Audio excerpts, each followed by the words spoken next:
Hello and welcome to. I feel like this should be a drum roll. Molly's the only one that made mouth noises then. Like with your hands on the desk, not enough, Molly. No.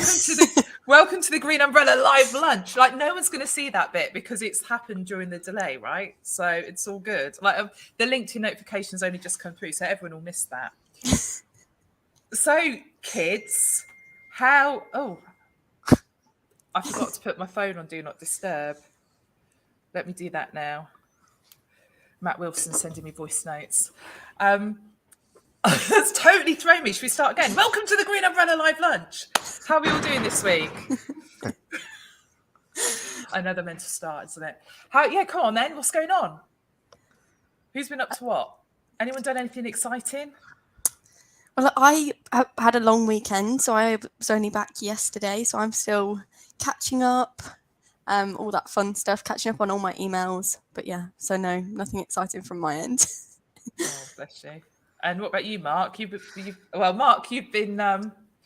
Mark's been getting probably a little frustrated with me this week because it's a short week and he's got lots to do, and I've got another project on the go, and I'm like every 5 minutes going, Mark, will you just look at this for me? Mark, will you just look at that for me? But I'm very, very grateful. So yeah, we've been sorting that out, and a bit of branding, a bit of print and stuff. Yeah. So, do you know, it probably is something we should talk about, right? Because when people start a business, when they start something and they're thinking about branding, they go to a designer, I guess they rock up. And I mean, anytime I've had anything to do with creating a brand, I've worked with you, and I knew you already, so I'd already seen things from your side of it. But I'd say the average person, the first time they create brands, they've got no idea. So they're just going, right, I need a logo.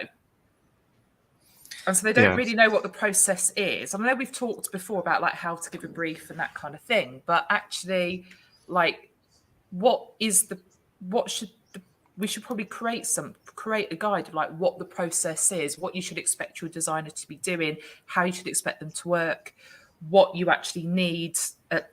Brilliant, it's all created. What should you actually be given at that point so that you're set up for success going forwards? Yeah, I think like we said before, and obviously things that we've spoke about this week is thinking about how things are actually going to be used in the real world. So sometimes obviously things get designed that look fantastic but don't actually practically work in certain situations. So yeah, it's obviously having that expectation, what you need, how you're going to use it, and then obviously making sure that you're giving that to your designer, or you would hope that the designer is actually thinking a little bit about certain things as well and actually preempting some of the problems that might come sort of further down the line if you go down a certain sort of either way of designing things or a process. Yeah. So what would you suggest is, I mean, I already know what the answer is, but I'm asking this for the purpose of because the people watching this or listening to this would not necessarily know the answer. Like, what should the process be? Like, how should you expect? If I was listening to this conversation and I was chatting with designers, then that'll be like, okay, ask my designer, how do you work? But what's your process? But I still wouldn't know what the answer should be. Yeah, I mean, I suppose we use various things to get a physical brief about obviously what our likes and dislikes, obviously understand the business, that kind of thing. So those sort of initial stages. But then once you get past that and we've got an idea of what things want to look like, it's then thinking about how the logo is going to be used. So obviously I'm a bit old school. I always think print first. So, I'm constantly thinking actually at some point that's going to be printed. And that's not the case with every logo, to be fair, or every brand. There are going to be businesses now that pretty much, do just sort of stay online. So in that case, you can do slightly different things. So we've got one client ourselves where we've been talking about colors this week, where their color is basically an RGB online color that will never be replicated. It could never be replicated in a way that it is online without going down a route of maybe Pantone colours and things like that, which again is not very common these days. So yeah, it's thinking about that. So again, as part of that process at the start, we'd be thinking about where it's going to be used, how it's going to be used. Did something for a client the other week where I knew that logo would probably end up being used on clothing and things like that. So again, it's thinking about how it's replicated in that situation. Whereas some of the things we've been speaking about this week just wouldn't work in any of those situations. Yeah. Do you know, it is. It's like people don't realise just how much goes into it. Paul's just put in the comments. He's like, you know, it isn't just a logo. It's colours, it's fonts, it's message, it's tone. I mean, this particular thing we're working on, like brand guidelines came back, and I looked at it and I was like, there's nothing in here about tone of voice.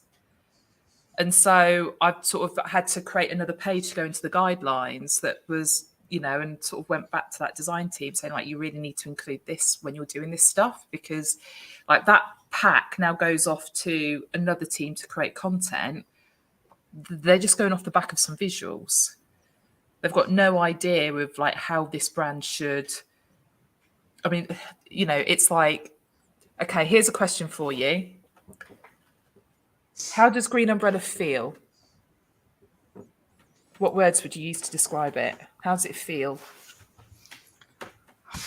God. Right, let's start easier. So let's start easier. How does it look? We've always considered ourselves fun. So it's always been about bright colours. It's tricky. Communication. That was always a key point to me in terms of how the logo was designed, even initially. But then when we did the rebrand, it was about communication. Obviously, the bubble, the almost RSS type feel of things. So it was sort of getting some of that through to it. Paul just said mad. Yes, we could probably get some of that in there. Right. So, but how does the brand? How does Green Umbrella as a brand make you feel? Come on, Kim, Molly, just give me like some one word answers. I don't know, energetic. I don't know. We're quite an energetic team. We're quite enthusiastic. Approachable is what I'd go with. Like it's not harsh. It's like unstuffy. I think that's always been a differentiating factor in the way that we present ourselves. Okay, here's another one then. How does the brand smell? Scampi fries. with a touch of lime. Fruity. Fresh. My next question was going to be how does it taste? Well, I think Paul's just said that one. Thanks, Paul. Yes. But do you know, it's like it's for some brands, it really is a. If you think about, okay, so the old Space Goods, my mushrooms, which we talked about before, you look at it as a brand, you know, branded cup and the rest of it. It's like, how does it look, feel, smell, taste? How does it sound? How does it, you know, if you think about there's so many, like Harrods as a brand, you know, it's like, it's a, like, you know, we all know I'm a Dior addict. So, you know, that like that as a brand, it feels luxurious, you know, so it's like all of this stuff really makes a difference. But like I said, I think the whole process of creating a brand and then working with a designer and going through those stages, because when you create a brand, when you're designing that logo in your head, even if you haven't communicated it in your head, you're already thinking about, you know, the merchandise. You're thinking about it being on a website. You're not thinking about what am I or am I not going to print, but we're talking about something that's not tangible. How do you make it tangible? You print it out. and you hold it in your hand, and like how does it look and feel and everything in that moment? And I think it's an important part of the process to actually be able to have it there in front of you and have that feeling of, you should feel excited when you see it. And if you don't, it's not there yet. I think, it's having that whole sort of feel of how it is going to work across various mediums as well. Because, sometimes, I'm sure we've all had it with particular briefs sometimes with a logo, and you just think this isn't going to work how you think it's going to work. But then obviously things can evolve as you go through a certain process as well. And sometimes you can sort of help, clients see that actually what they're thinking there isn't actually going to work again in the real world. So it's sort of building that sort of rapport with someone as well as you go through it, so that they trust you to think, actually, no, what you're saying there does make sense. We're going to tweak it and we're going to do this. Yeah. Paul's just said he's so I'm trying to remember when it was that Paul rebranded. I think it's probably is a couple of years now. But he's saying like he had a number of meetings just looking at the messaging before he even got designers involved. And I think this is the other thing as well. People don't. They just go, this is my company name. I need a logo now. They're not even thinking brand. They're not. And this thing, when you create something, it is that the logo is the start of. So it probably is the starting point. But like what we're building is something that's so much bigger.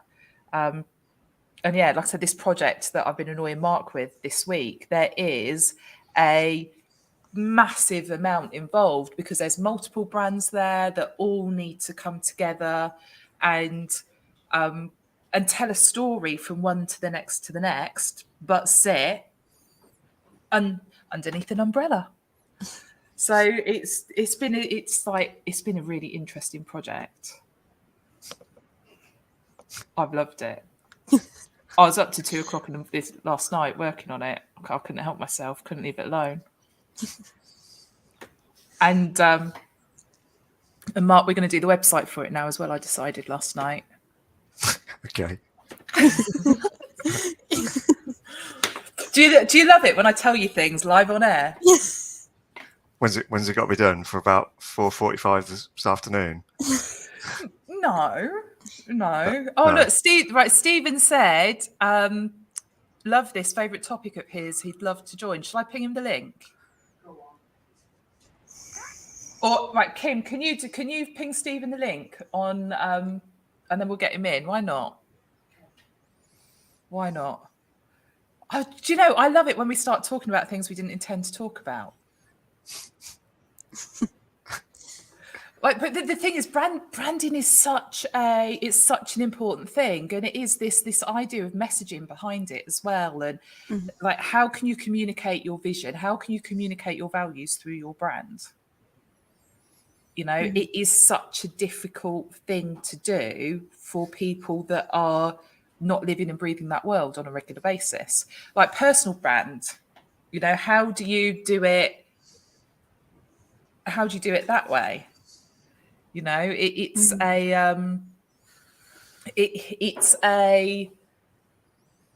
so I've got Green Umbrella, I've got Success Psychology as this other business I'm involved in, I've got the Christina Talks podcast. So from the personal brands thing now, I've got different things going on. How do I get my message? How do I pull a coherent message together from a personal brand perspective?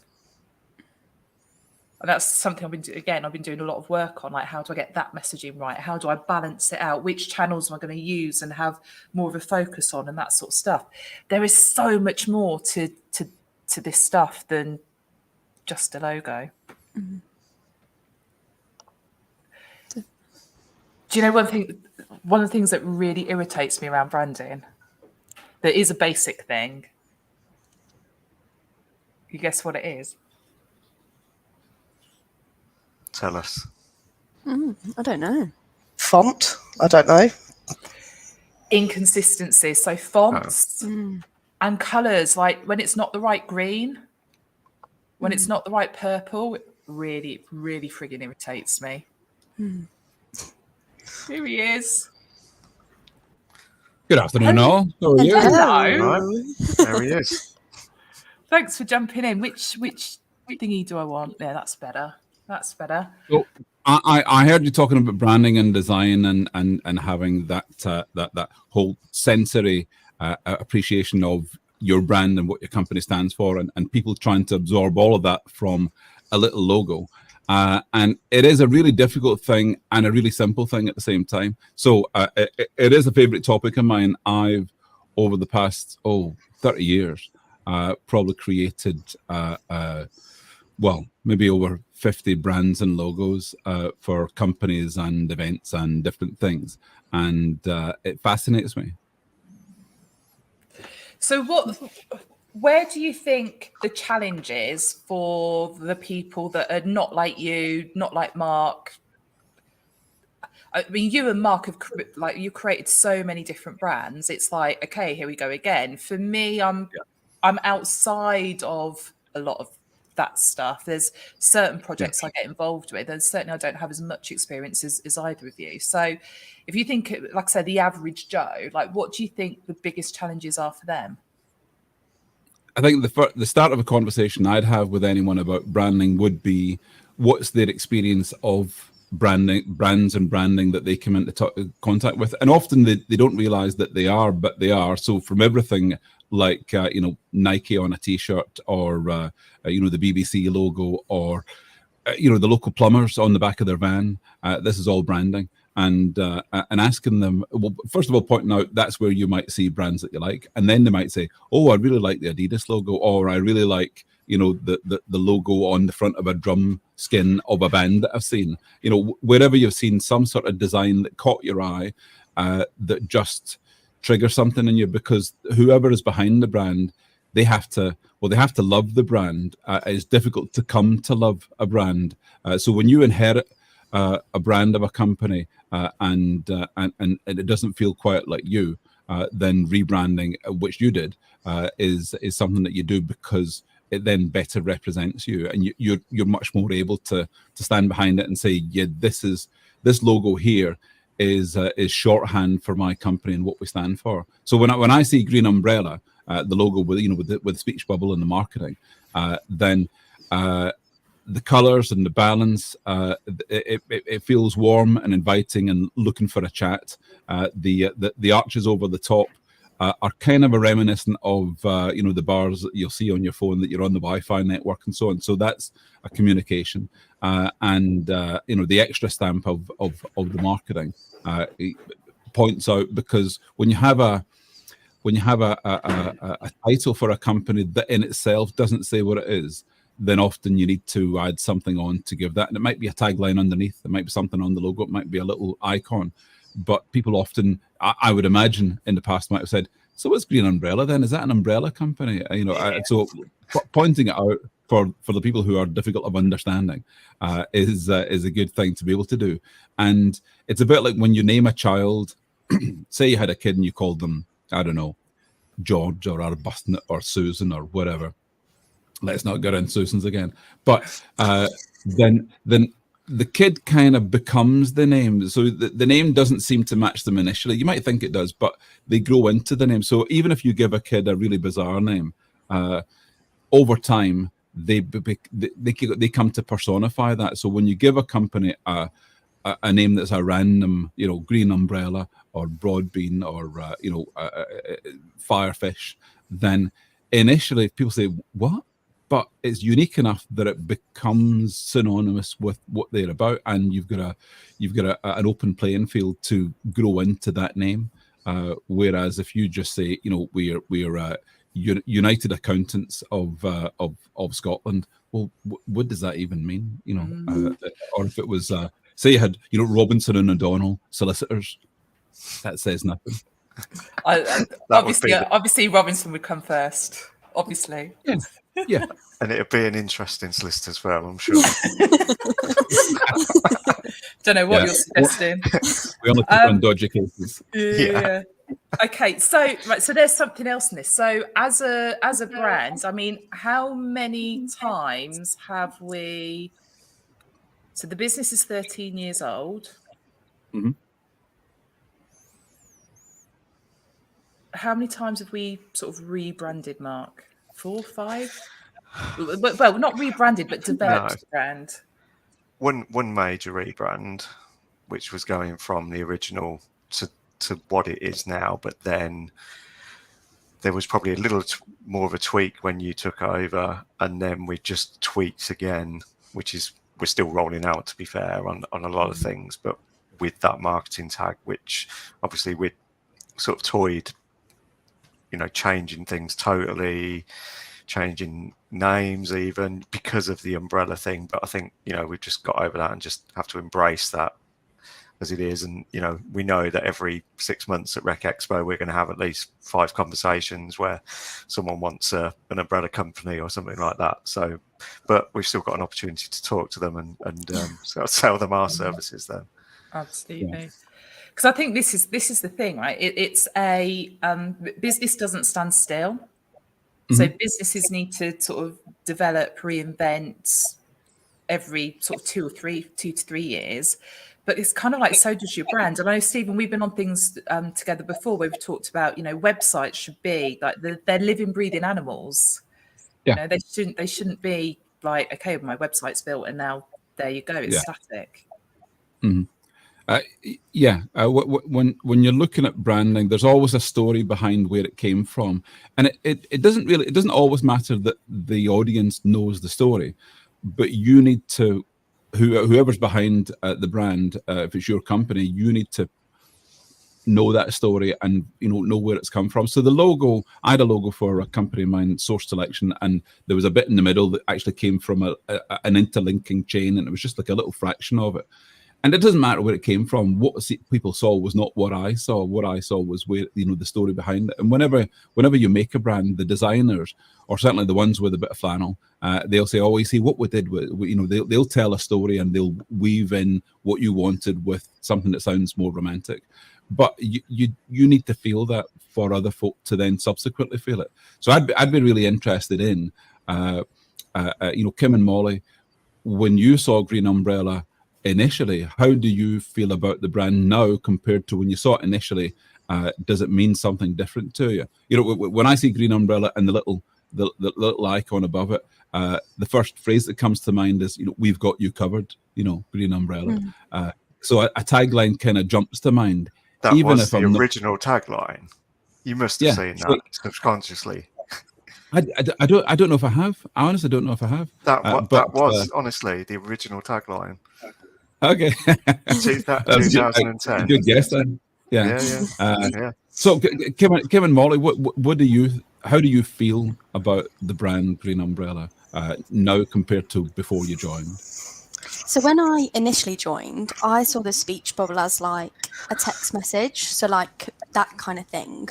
Whereas now I see it more as a communication, not necessarily just because we do social media marketing, but more an open conversation about marketing as a whole. So I think at first I was quite like, oh, this is like social media. This is exactly what it's saying. It's saying we do social media. Whereas now I see it more as like an open communication. Don't know if you agree, Kim. Yeah, no, I was going to say something very similar, like the text thing. It looks like, when you see things on like movies and whatnot, and they're trying to depict that they're having a conversation via text, those speech bubbles come up. But how do I feel about it now? I really like working here, so I don't know. But yeah, similar to what, again, Molly said, just there's a lot more to it than just the social side. Yeah. There's a lot when you more. Look at, so the brand is much wider than just the logo. But when I look at just the logo, there's obviously the speech bubble, but the window within which the Green Umbrella is actually it's 16:9. It's the shape of a TV, so it also makes me think about video. When we look at the colors, there's the dark green on the left, and it fades to the right. So that gives you a kind of texture. So it's more 3-dimensional in that way. The font is all lowercase. It's not Times New Roman. It seems quite modern. The font underneath seems to be a different font. I can't entirely tell, but I can see that the U and the A of umbrella start and finish on the R and the N. And if you look at Amazon's logo, for example, the arrow on the bottom of Amazon, and it goes from A to Z Yeah. So, you know, that was something that they were literally pointing out A to Z, but people subliminally absorb that information, even if they don't see it. It's And a they bit like also on thought it FedEx. was like a smile as well, didn't they? A lot of people. Because of that. Absolutely. So it makes you feel happy. In the same way as when you look at FedEx, you don't always see the arrow straight away. When it's pointed out to you, then you see the arrow all the time. So, you know, with Green Umbrella, there are lots of little components in there. So the designer working on that logo will have been thinking, well, you know, they'll be experimenting with things. Let's try this. Let's try that font. Let's try this color. Let's try this gradient. How about we put marketing on top of there? So all of those tiny little decisions went into making what you see now. And as Mark was saying at the beginning, knowing where your logo is likely to appear, whether it be on websites or in blogs or in icons in the corner of an event like this, you need to think, will it look appropriate? Can we print this? I've very often spoken with people who have a logo which is a circle or it's a square, and that's really difficult to use on websites because unless it's a chunky size, then often the detail's too small. So really you want a logo that's twice as wide as it is, or a as tall. stacked logo, maybe, Christina. Oh, stacked logos are bananas. Skyscraper logos. This is an issue we've had this week, and it's but different designers approach things in different ways, and I think they would be wrong. Oh, I'm going to clip this bit of the video and send it to my friend. Yeah, I did have a little bit of a strop and said, like, there's like the next branding job that gets done through this particular team, like if I unless I get it on a plain white background, I won't be looking at it. One thing you mentioned earlier, Christina, is that so you've got fingers in various pies, and each of those will have a brand or a logo or whatever. And sometimes people can, well, you might think people are looking at that and going, well, what's the connection between that and that? So you want some sort of congruence. You want them to feel that they fit together. And when you have different logos, so I've got, there's a TA Tech logo that you'll see up there. There's the International Recruiters Day. Look at this; it's a square logo. It was never. There is a wide version, but that's a stacked version. And whenever you've got multiple logos going on, then you need people to be thinking either they're part of the same family. So the Noras and Regex are part of the same family, so they use the same font. I also tried to use, as you'll see in the Nora logo, there's a negative space, so the O is not there. So it's specifically designed, and I did that because I saw there was a TV channel called ABC in America where the B is not there, but there's just the dot in the middle, and I thought, oh, I really want to do that. That's cool. So they call that negative space for non-designers, and I'm not an actual designer. I just happen to have designed a lot of stuff, but yeah, when you're stringing together various things, you need someone who comes across your LinkedIn, say, to see that these two things are part of the same family and that thing is separate. So if you were doing, if you were writing a book about, I don't know, something nothing to do with recruitment, then you might have want to have a different feel to that, so people could see that was separate. And you don't need to spell it out; they just need to feel it. They need to have a sense of it. Yeah, well, I mean, this is the thing. This is why the podcast is bright red. There is no green anywhere near the podcast branding because it's a completely separate thing. Like I said, the success psychology branding is like that. That's a completely different. Although we have discovered that a tiny bit of green may have slipped in there along the way.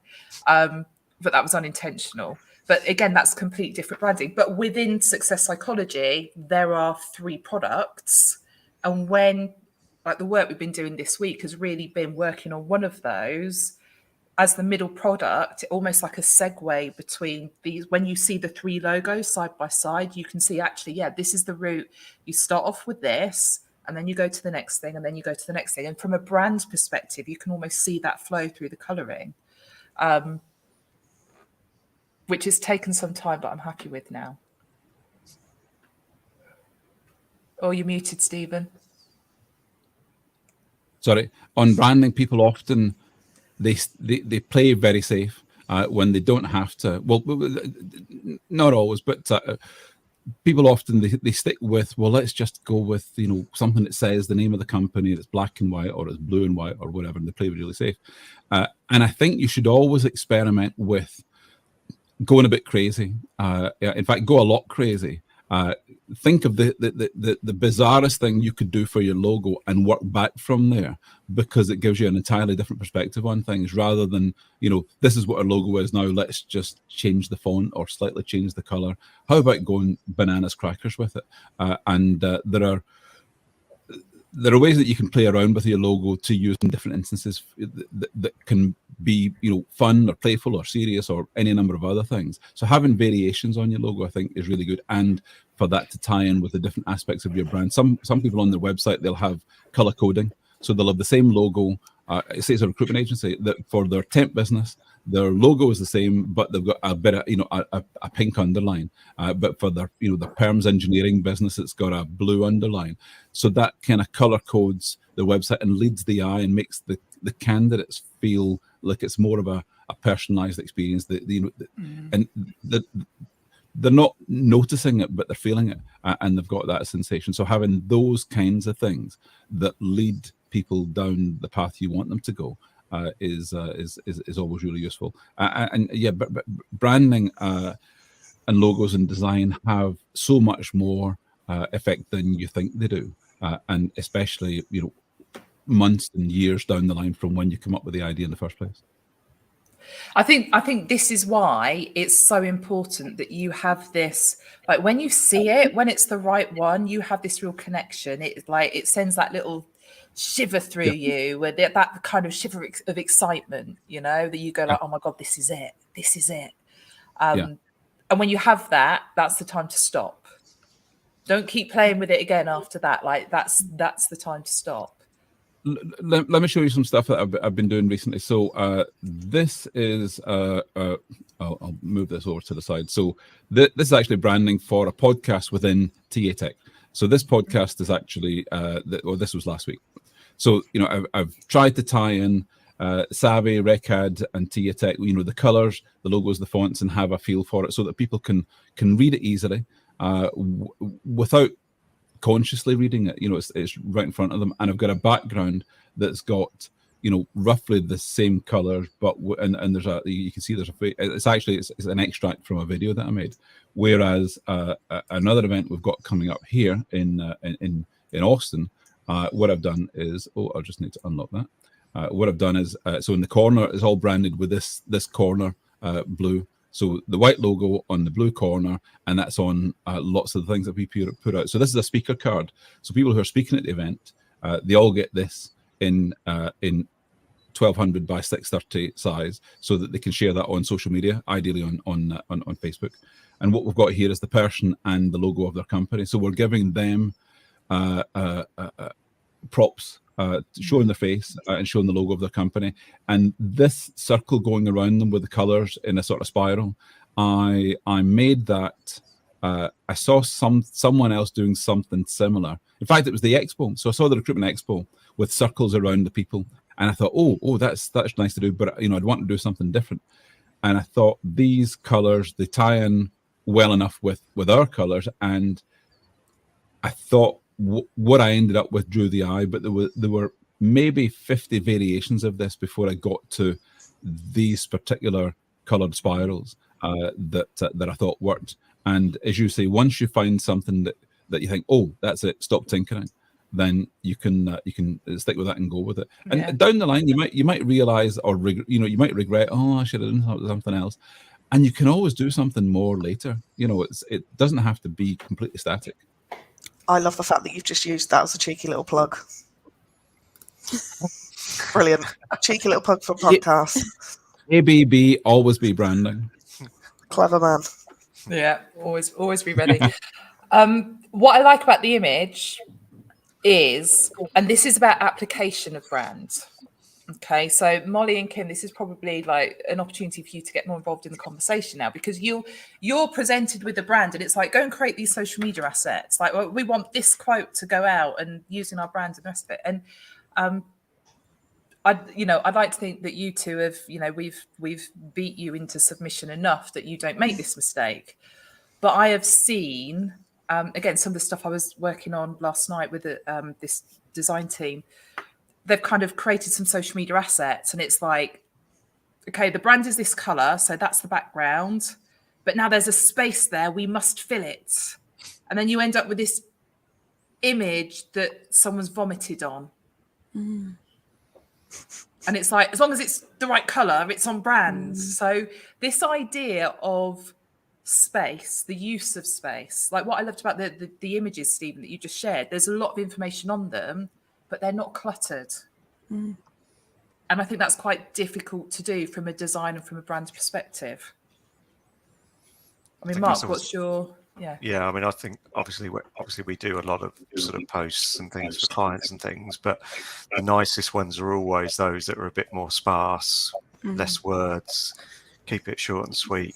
You can get the message over, or obviously within our sphere, we could be using carousels and things like that, so that there's less words on a page and things like that. And I just think that always looks nice. It just feels cleaner, doesn't it? And just less of a headache. Well, especially as people are scrolling. Yeah. If there's a lot of information in that, that screen, they're just probably not going to bother. It's most common, I find, on like job adverts where it's like, let me put as much information on here as possible. And it's like, you've lost the person, they've gone now. If you can just stick to the key information and then maybe put more information in the captions. If they're interested, they're going to naturally go to it. But I think the other key thing as well, when obviously we're working with clients and things, is we've almost got a split between people that have got a really nice brand, that are really invested in it.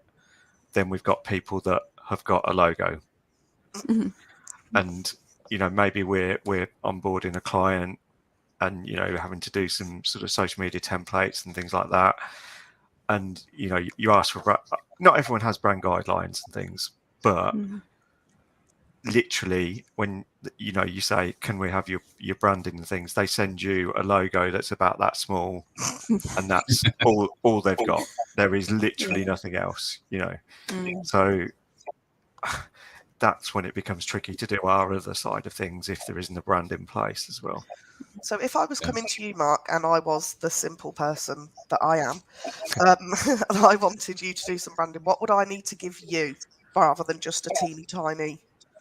What would you need? I mean, in reality, on that sort of thing, if the client's coming to us and that's all they've got, then we have to obviously have a look to see if they do have anything else in place that they don't perceive as branding.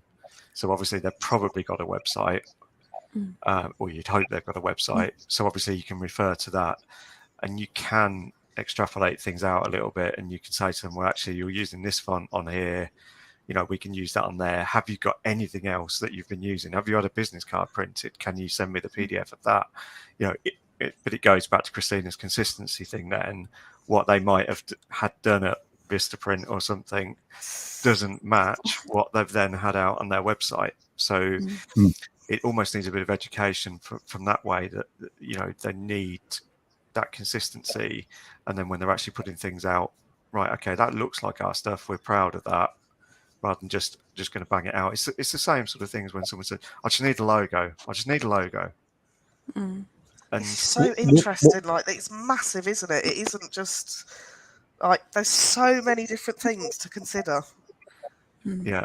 One good way of thinking about it is everyone, your face is your brand. So your face is your brand, but you might be, so you want to be memorable. You want people to remember what you look like. You'd also want people to remember what you looked like when you looked your best, and that you might have. So you might have different clothes that you wear to different occasions, different events, and so on. And you might share certain pictures on social media where you look fabulous, and the ones that you don't, you'll bury those. So again, what you're doing is you're curating and managing your own brand all the time, and you're making people think of you in a particular way, to the extent that you can. Some people don't care at all. Most people are at least a little bit vain, and they think, oh, do you know, I look good in a pink shirt, or my green and orange spec. So if you like the way you look, then what you're doing is you're managing your brand and all the different instances where people might come into contact with your brand, i.e., you in your face. So thinking about that is a good way to look at branding and think about, well, how does that apply to me and my business? Do you know, it's really funny you mentioned the clothing thing, because it's I wear a lot of green, but I wear a lot of green when I'm out at events. Like in the office, I'm not always wearing green. Yeah. So there's a perception thing there. And so if I am out at an event or something, people are like, oh, you're not wearing green. Like it's like everyone mentions, like people don't mention the fact that I am wearing green as much as, if I do turn up and I'm not, then I was at an event a few weeks ago and this woman came up, she's like, she's never spoken to me before. She's like, Christina, you're not wearing green. And I just looked down and pointed at my shoes, which were green. Yeah. So it's this, but it's because it's about association. Yeah. I dropped off my son, Zach, who works in marketing at Firefish. So I dropped him off at their office this morning. And I said, are you not wearing your Firefish shirt? Why are you not wearing a red T-shirt? He said, well, when we're out on show, we'll wear the Firefish shirt. But, in the office, when we're not being seen by customers, there's no need. And so but the same with Wendy. And actually, from a branding point of view, you could learn a huge amount, not you necessarily, but everyone could learn a huge amount from what Firefish do in their core brand and their core colors and so on, which they've thought very carefully about, the color, the name, all the implications of that and so on, all the connotations. And Wendy really lives the brand. But when you see Wendy away from work, she's not wearing red.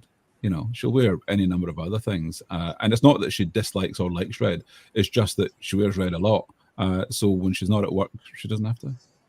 Do people are like, oh, you love green? I'm like, not really. Not bothered. Yeah.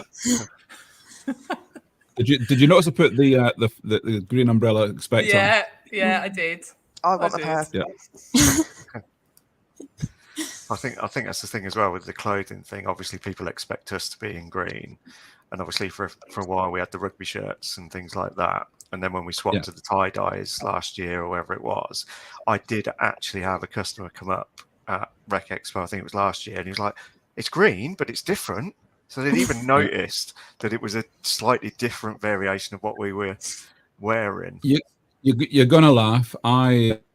So whenever you're at events and there's merchandise, whether it be jumpers or mugs or pens or notepads and so on that are branded with items, whilst I love them and I love the effort that's gone into making them, often they're a bit cliched. They're a bit, everyone's done that, and also they're too bulky. If you've traveled to an event, then taking home, a free mug and a T-shirt and a hoodie and a whatever. Unless you're the guy that went round with the big trolley at Rec Expo the other week.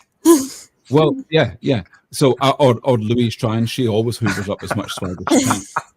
So I always thought, what I want is definitely be me. So what I want is something little that can go in your pocket, that's branded, that's kind of tactile and touchy-feely, that feels good. And even if it's not useful, that I'm going to hang on to this and I might have it sitting on my desk and so on. So I've got various knickknacks and so on sitting on the desk. So what I came up with, and I ordered 100 of, are these guitar plectrums. So that's the that's good merch. You got to send me one of them. And Austin on the back of there. But what I'm also doing for Austin, another cheeky plug there. Yeah. Well, are your audience going to be coming to Austin in 6 weeks? But also in Austin, what I've got is I've got, being made just now, I've got 200 or 300 actually Lego bricks, white Lego bricks with TA Tech logo on them. And what I'm getting is, and it should be delivered tomorrow. Let me just get this. Is I'm getting 200 little Lego guys on the brick. So all of the Lego guys and women will be in various versions of work clothes, and they'll be standing on a TA Tech brick. So it's all to do with work. It's little touchy-feely things. You can stick it in your pocket. It's kind of cute. So you might take it home. You might put it on your desk. But it extends the brand. It pushes the brand out to places that it wouldn't otherwise go. Can I have one, please? Absolutely. Thank you. And also, where'd you get that Tetris thing in the background? Because I can't stop looking at it.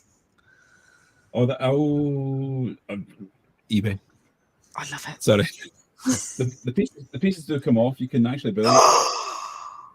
So it's, and when they connect, Oh, I'd they never light get any up. work done, Stephen. I would never get any work done. They gave me a puzzle yesterday. Let's not talk about that. That was hard work. I think we should mention when we gave it to Molly. Oh, No. yes. Okay, so this is Kim. Is it there? This is a So good bit this of is- branding. This has been through many people's desks now. Just hold it up to your cameras. It is, so it's Logic Melon. Go on, Kim. It's so annoying. I love those puzzles. Say what happened, Molly. What happened before you gave it to me? I didn't realise there was like a placeholder bit that was holding it all in place. So I was like, well, it doesn't work. But yeah, blonde moment. But that is probably the most sort of item of merch that's had the most longevity in the office, because we've had that for years. That's got to be 4 or 5 years old, I bet. I love puzzles, and so things that kind of they're branded and they take your attention and they're doable. So those puzzles are doable. You need to think about it, but once you get into it, it's great. It's not impossible. There's little puzzles like these kinds of things, little wooden blocks that when you take them apart, they're almost impossible to put back together again. And those branded, you might think you're Joe Cool with that, but actually it's just going to annoy people. Yeah, just right. My son would love that room. So if he's only young now, but if you do need an apprentice in about 13 years' time, give us a shout. Keep him entertained for hours. Yeah. But again, right, thinking about the merch, how do it's not about selecting a product and branding the product. Even the selection of the product needs to be on brand. So like when we had, I mean, these just happened to be on my desk, right? The green umbrella sunglasses, right? Because we're cool. but it's like even choosing what you have merch wise. Like I really want those frigging foam aeroplanes. Because I'm a little bit naughty and all I really want to do is be in a black tie dinner and be throwing them at people. Like that's all I want them for. Let's face it. Like so, but for me, that would be on brand. Something that we could get into some trouble with would 100% be on brand. Like, I always think I'd love to do something like fidget cubes or something like that were in the green and orange. Well, you would like people to think, the green umbrella, they're really disruptive. And you go, yeah, that's exactly what we are. Do you think we are? I think you have been and can be, but it's not always what's called for your clients. So different horses for courses, but for green umbrella, I think absolutely. And when it calls for, when a situation calls for being fun and thinking out of the box and doing something unexpected, then, I'd call green umbrella. It's interesting because sometimes I think we're really living it, and then other times I'm like, are we playing too safe at the minute? We're being a bit boring. Companies who have giveaways and they say, enter this competition, and they hoover up all the emails and so on. Yeah, I did one years ago. I launched the site in 2000, and I gave away as a prize a weekend in New York, like a fool. And what I did was I put Easter eggs, like little tiny links on the website, on various pages of the website. And the competition was, if you find each of them and submit this form saying where you found them, then you're in the draw to win a weekend in New York. I know, an idiot. But I think a total of 5 people entered. And I had to give it to somebody. And I'm thinking, oh, for God's sake, it's cost me a couple of grand. But it wasn't really telling the story of what the brand was at the time. It was just a silly thing. Whereas, so I've got one of these, so little green, there's an iPod but it's like an iPod Solo or whatever it was called. You can't even see the screen, but it's in your colors, and it could be that it's packed with a playlist that represents, you know, what Green Umbrella is. You don't need to pay copyright for the songs on it. You just fill it with songs and give it to people. So you could have a little. There's a green memory stick. It's a green memory stick filled with a playlist, and it might be a link to a playlist on Spotify, but you've curated something and given it to them that represents your brand, and it just gives it a different dimension. I have thought about doing playlists before, and because I have a playlist, but yeah, I have thought about doing like a Green Umbrella playlist before, but also like a movie list. Yeah. You know, like 10 movies that marketers should watch and stuff like that. But then I get like about 4 movies in and run out.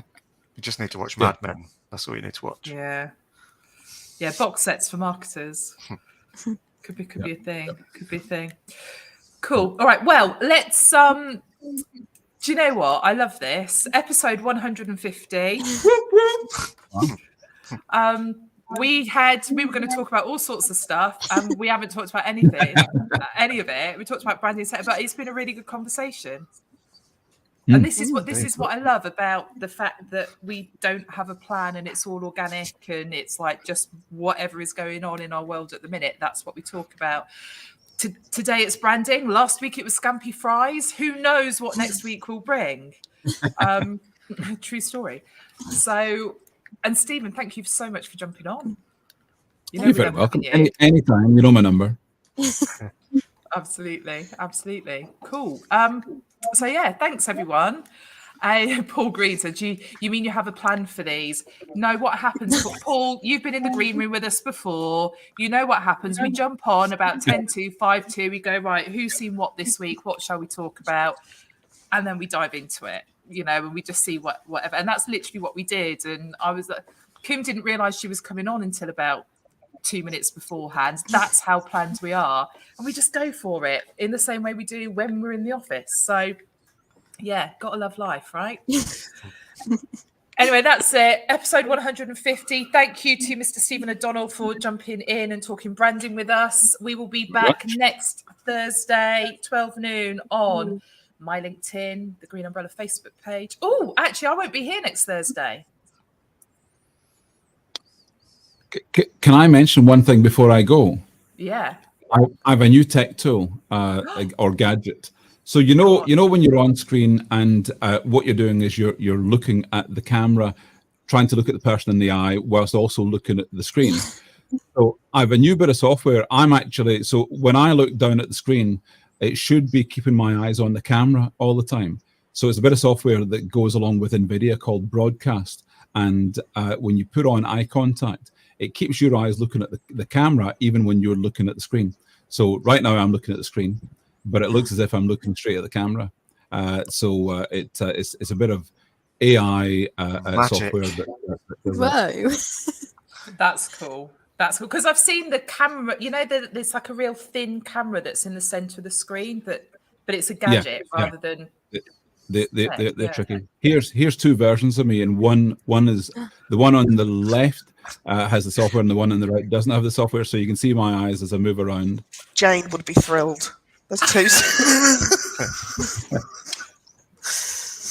She's probably not watching.